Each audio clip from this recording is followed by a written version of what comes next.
Hello students. तो आज के इस वीडियो में हम देखने वाले हैं क्लास टेंथ। जी हाँ दोस्तों, क्लास टेंथ के गणित मैथमेटिक्स के क्वेश्चन बैंक के सॉल्यूशन करने वाले हैं आज के इस वीडियो में। तो सबसे पहले हम 2021 का क्वेश्चन का सॉल्व करते हैं। देख सकते हैं हम 2021 में आ चुके हैं और 2021 का फर्स्ट सिटिंग का जो ऑब्जेक्टिव क्वेश्चन है, फर्स्ट सिटिंग का ऑब्जेक्टिव क्वेश्चन को सॉल्व कर लेते हैं, क्योंकि एग्जाम का टाइम बहुत ही नज़दीक आ चुका है और आपकी तैयारी जोरों शोरों से चल रही है। तो दोस्तों, अगर चैनल पर पहली बार आए हैं तो चैनल को सब्सक्राइब जरूर कर लीजिएगा। तो यहाँ पे हम फर्स्ट क्वेश्चन से शुरुआत करते हैं और यहाँ पे आपको दिखाई दे रहा होगा फर्स्ट क्वेश्चन में क्या पूछा गया है कि 3 7 3 5 8 6 10 9 12 का माधिका। यहाँ पे माधिका पूछा गया हो कि इसका जो माधिका क्या हो जाएगा। तो माधिका का सिंपल सा यहाँ पे इसे तो सबसे पहले तो इसे आप बढ़ते क्रम में या फिर घटते क्रम में इसे आप सबसे पहले सजा लीजिए। माधिका का यही कंडीशन है, सबसे पहले इसे या तो बढ़ते क्रम में या फिर घटते क्रम में इसे सजाना पड़ता है। तो सिंपल सा हम इसे बढ़ते क्रम में क्या करते हैं, सिंपल सा सजा लेते हैं। तो सिंपल सा सबसे पहले आ जाएगा 3 आ जाएगा, इसके बाद 5 आ जाएगा, इसके बाद 5 के बाद जो है 6 आ जाएगा, 6 के बाद जो है यहाँ पे आपका 7 आ जाएगा, 7 के बाद जो है यहाँ पे आपका 8 आ जाएगा, 8 के बाद जो है आपका यहाँ पे 9 आ जाएगा और 9 आ जाएगा, 9 के बाद जो है यहाँ पे आपका 12 10 है तो 10 आ जाएगा, 10 और इसके बाद 12 है तो 12 आ जाएगा आपका यहाँ पे। ठीक है, इस तरीका का ये आपका इतना आ जाएगा। इसके बाद सिंपल सा आपको करना क्या है, यहाँ पे आपको गिन लेना है कि कितने हैं वर्ड। 1 2 3 4 5 6 7 8 8 दिए हैं, इसमें 1 2 3 4 5 6 7 8 आठ आठ दिए हुए हैं। तो सिंपल सा यहाँ से आपको इधर से जोड़ा लगा लेना है, 3 का जोड़ा इधर से, फिर इधर से 3 का जोड़ा। तो बीच में कितने, ये 7 और 8 बच गए हैं। तो सिंपल सा आपको यहाँ पे ये 7 + 8 ये दोनों को जोड़ देना है और सिंपल सा इसे 2 से भाग कर देना है। तो 8 7 सिंपल सा हो जाएगा 15। अब 15 अब बट्टा में 2 का 2, तो 2 में 15 से इसे सिंपल सा क्या कीजिएगा, भाग दीजिएगा। तो सिंपल सा यहाँ से आपको जो निकल कर आ जाएगा 7 पॉइंट में 5 निकल के आ जाएगा, 7.5, जो कि आपको ऑप्शन नंबर बी में दिया हुआ है। 7.5 निकला। तो आप इस तरीके से माध्यिका ज्ञात कर सकते हैं। अगर आपका ऐसे नहीं हो, मान के चलिए आप इधर से 4 जोड़ा लगाएं और इधर से भी मान के चलिए आपका 4 जोड़ा आ जाए, अगर बीच में सिर्फ ये अकेला पड़ जाए तो डायरेक्ट आप इसका माध्यिका ये ऐसे ही बोल सकते हैं कि 8 इसका माध्यिका हो जाएगा। लेकिन अगर आपको दोनों साइड में इक्वल इक्वल नहीं रहे, जैसे कि इस साइड यहाँ पे 8 था तो इधर से 3 जोड़ा लगा लिए, फिर इधर से 3 जोड़ा लगा लिए, तो बीच में जो 2 बच गए दोनों को जोड़ के 2 से भाग कर देना है। इसी तरीका से आप माध्यिका को ज्ञात कर सकते हैं। तो यहाँ से आपको निकल गया 7.5। हमें उम्मीद है कि आपको यह पता चल गया होगा कि माध्यिका कैसे ज्ञात कर सकते हैं। तो इसका आंसर कितना निकला, 7.5। तो देख सकते हैं कि ऑप्शन नंबर बी में दिया हुआ 7.5 यही इसका क्या है, करेक्ट आंसर हो जाएगा। इसके बाद दूसरा नंबर क्वेश्चन में चलते हैं। दूसरा नंबर क्वेश्चन जो बहुत ही इजी क्वेश्चन है, कि पूछा गया है यहाँ पे सिंपल सा कि 9347297699 का बहुलक है। यहाँ पे बहुलक पूछा गया है। तो बहुलक बस इतना ही होता है कि जो संख्या जितनी बार होगा वह उसका बहुलक कहलाता है। बहुलक क्या होता है, जो संख्या जितनी बार होता है वह उसका बहुलक कहलाता है। यहाँ पे देख सकते हैं कि 9 एक बार, 2 बार, 3 4, 9 कितना बार, 4 बार दिया है। और देख सकते हैं कि 3 तो एक ही बार दिया है, 2 भी एक ही बार दिया है, 7 2 बार दिया है। यानी कि सबसे ज़्यादा बार देखिए तो यहाँ पर 9 कितना है, सबसे ज़्यादा बार दिया है। तो इसका सही आंसर ऑप्शन नंबर डी हो जाएगा, यानी कि 9 क्या है, इसका बहुलक हो जाएगा ऑप्शन नंबर डी में जो दिया हुआ है। तीसरा नंबर क्वेश्चन में चलते हैं। तीसरा नंबर क्वेश्चन को देखें तो ये क्या है, निम्नलिखित में से कौन सी अभाज्य संख्या, अभाज्य संख्या क्या होता है, तो वो संख्या जो एक और स्वयं के अलावा किसी से भी क्या हो ना कटे। जो संख्या एक और स्वयं से कटे वही उसका अभाज्य संख्या होता है। तो देख लेते हैं ऑप्शन में, सबसे पहले दिया है 27। तो 27 3 से भी कट जाता है और 27 से भी कटता है और 1 से भी कटता है, तो ये तो नहीं होगा। 35 देखते हैं तो ये तो 35 से कटता है, 1 से कटता है और 7 से भी कटता है और 5 सत्ते 35, 5 से भी कटता है, यानी कि ये भी नहीं होगा। और बात करें 13 का, तो ये सिर्फ 1 और 13 यानी कि 1 और स्वयं के अलावा किसी से भी नहीं कटता है। और बात करें 56 का, तो ये तो 1 से भी कट जाता है, 7 8 56, 7 से भी कट जाता है, 8 से भी कट जाता है, तो ये भी नहीं होगा। तो इसका जो अभाज्य संख्या हो जाएगा ऑप्शन नंबर सी का विल बी राइट आंसर हो जाएगा। चलते हैं फोर्थ नंबर क्वेश्चन में। हमें उम्मीद है आपको यह वीडियो पसंद आ रहा है, तो चैनल को कृपया करके सब्सक्राइब जरूर कीजिएगा। क्या है फोर्थ नंबर में, यदि किसी बारंबारता सारणी का माध्य 8.9 है एवं माध्यिका 9 है तो बहुलक होगा। तो यहाँ पे सिंपल सा इसका क्या करना है, बहुलक ज्ञात करना है कि इसका जो बहुलक क्या हो जाएगा। तो सिंपल सा इसे हम सॉल्व करते हैं।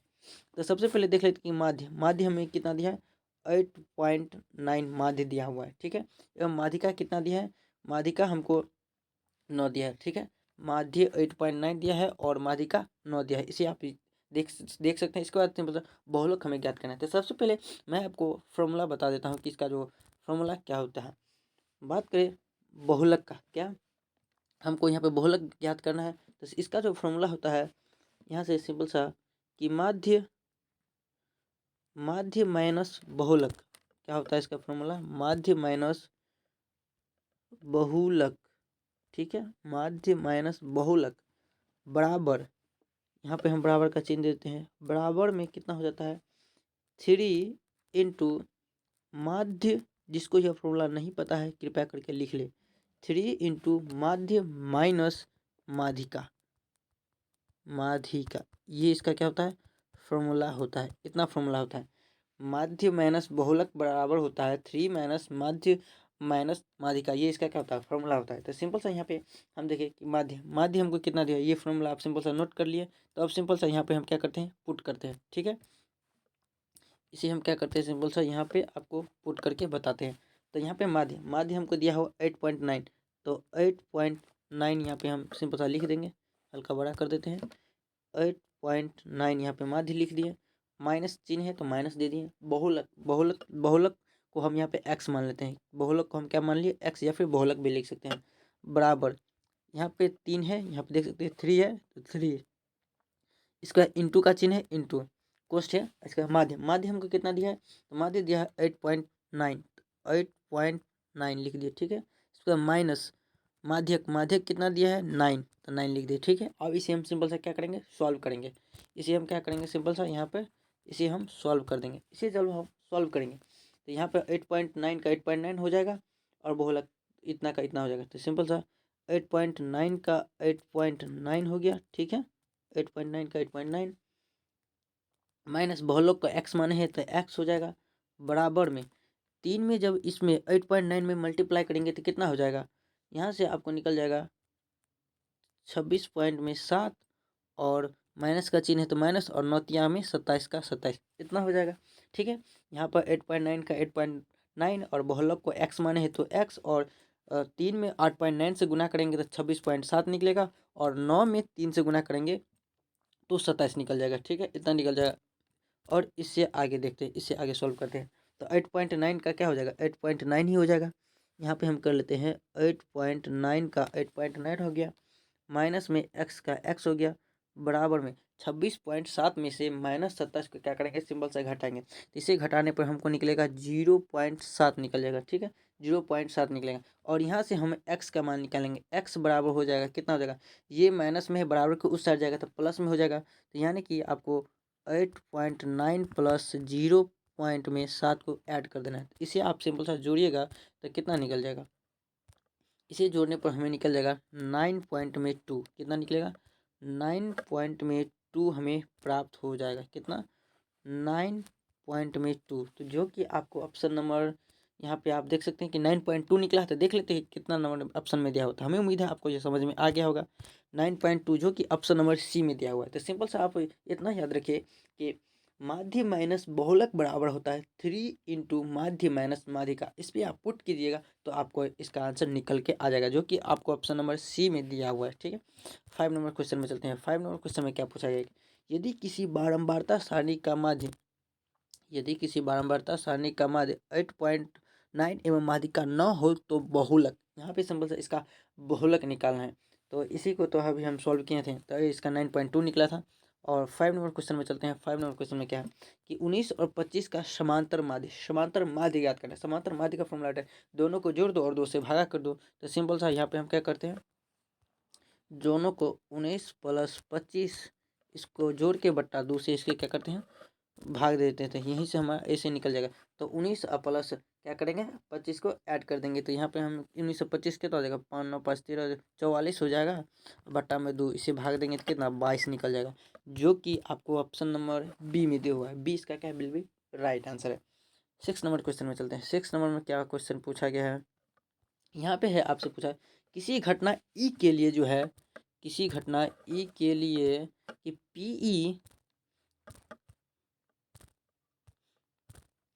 पीई प्लस पी नहीं, यानी कि घटना होने की प्रायिकता और घटना नहीं होने की प्रायिकता। तो इसका फॉर्मूला आप जानते होंगे कि पीई प्लस, इसका फॉर्मूला आप जानते होंगे कि पी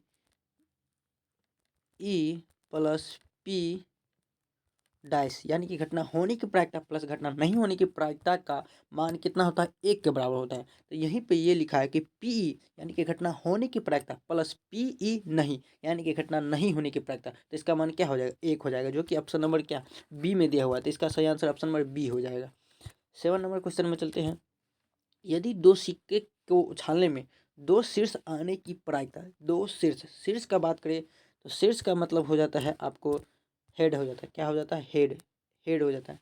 शीर्ष माने हेड बोल सकते हैं या फिर आप इसे चित्त भी बोल सकते हैं। हेड माने क्या होता है, हेड, शीर्ष का मतलब क्या, हेड यानी कि चित्त। तो दो शीर्ष क्या है, दो सिक्के, दो सिक्के को उछालेंगे, दो सिक्के में क्या होता है, एक होता है हेड और एक होता है टेल। ठीक है, पहला भी सिक्का में यही होता है, दूसरा भी सिक्का में हेड और टेल यही होता है। तो आप देखते हैं कि पहला सिक्का में कितने संभव मान हो सकते हैं। तो पहला सिक्का को जब उछालिएगा और पहला सिक्का को उछालिएगा तो हेड या फिर हेड आ सकता है, या फिर ये हो सकता है कि हेड और टेल आए, ये हो सकता है।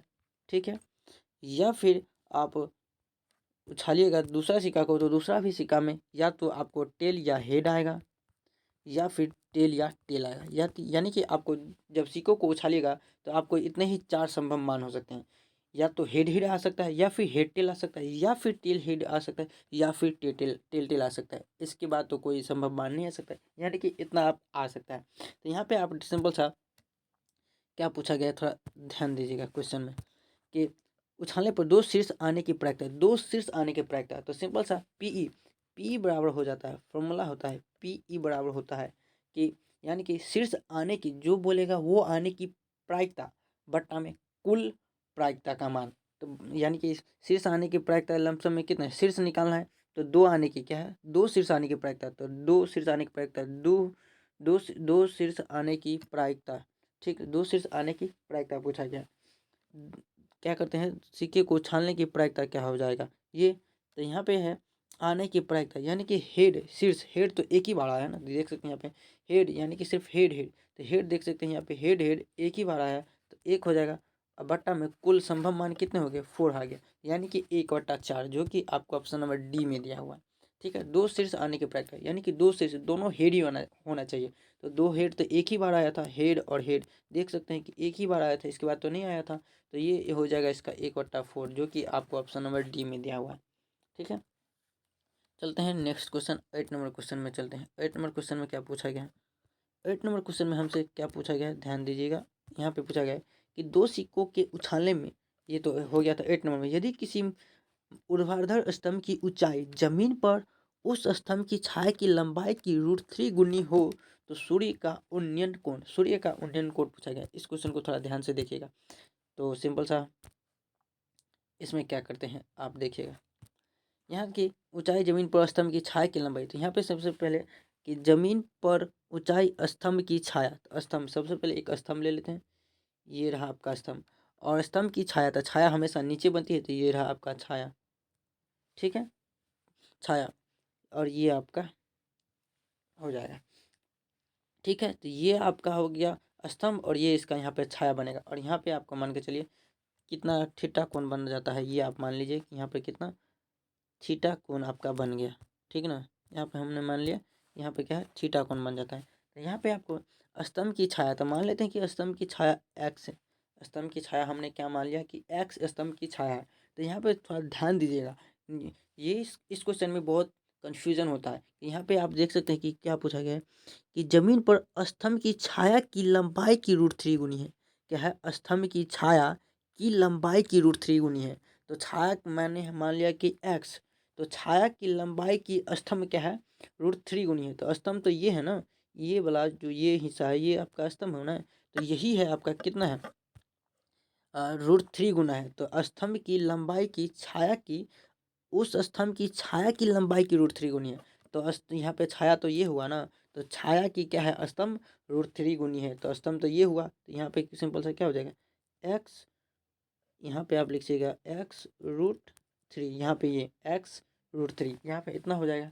तो सिंपल सा आप यहाँ पे ये जब लंब और आधार दिया हो, क्या हो, लंब और आधार दिया हो, क्या हो, लंब और आधार, लंब और आधार दिया हो, तो टेन का होता है। तो सिंपल सा यहाँ पर आप टेन का फॉर्मूला लगा दीजिए। किसका फॉर्मूला? टेन का।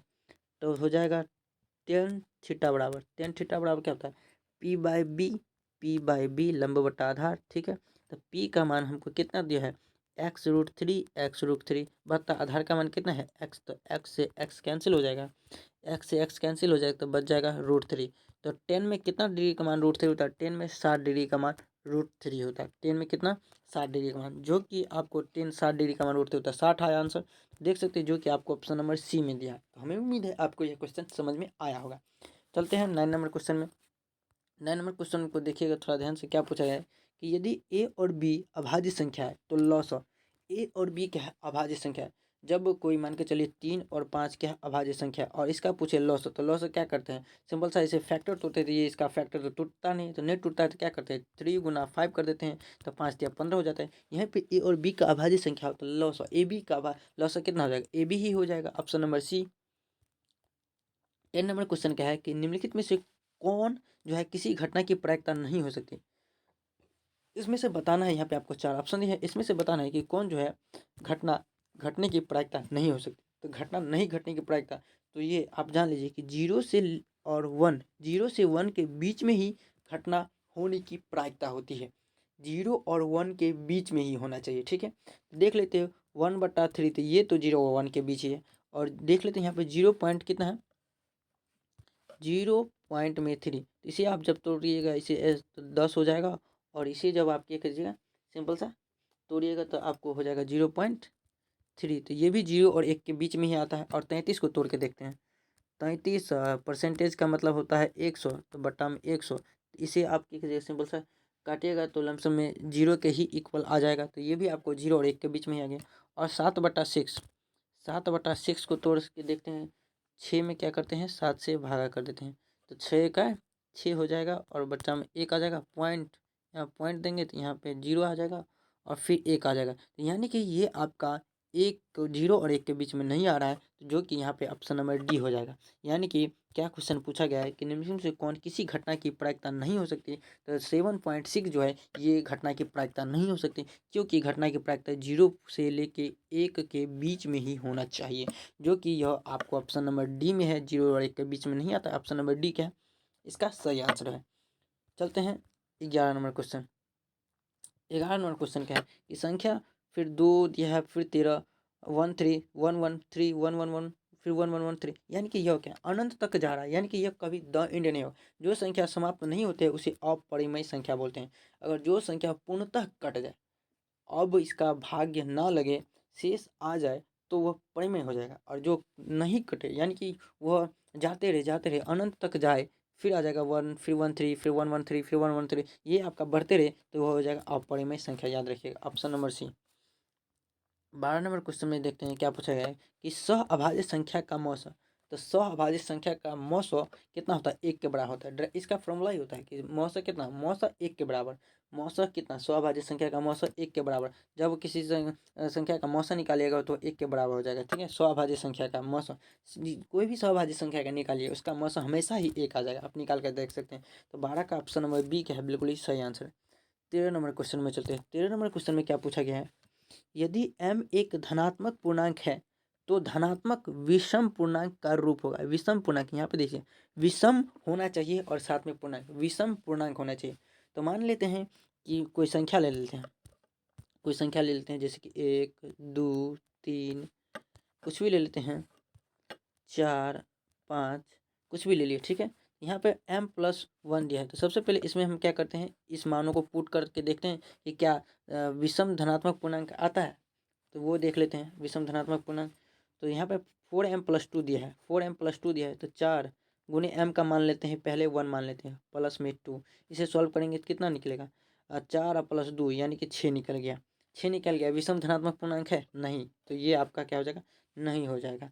अब 2 भी रख के देख सकते हैं, मान के चलिए 2 भी रख लीजिए, 4 गुना, फिर m का मान फिर 2 रख लेते हैं, प्लस में 2, तो 4 दूना कितना हो गया? 8, 8 2 10। ये भी आपका विषम धनात्मक पूर्णांक नहीं आया, तो ये आपका ए नंबर आंसर क्या हो जाएगा? रॉन्ग हो जाएगा। दूसरा नंबर चेक कर लेते हैं। दूसरा नंबर यही हो जाएगा, 1 2 3 4 कुछ भी संख्या, कोई भी संख्या आप रख के देख सकते हैं। 4m+4 है तो 4 गुना m का मान हम यहाँ पे मान लेते हैं, फिर से यहाँ पे एक ही मान लेते हैं, 1 प्लस में 4, ठीक है।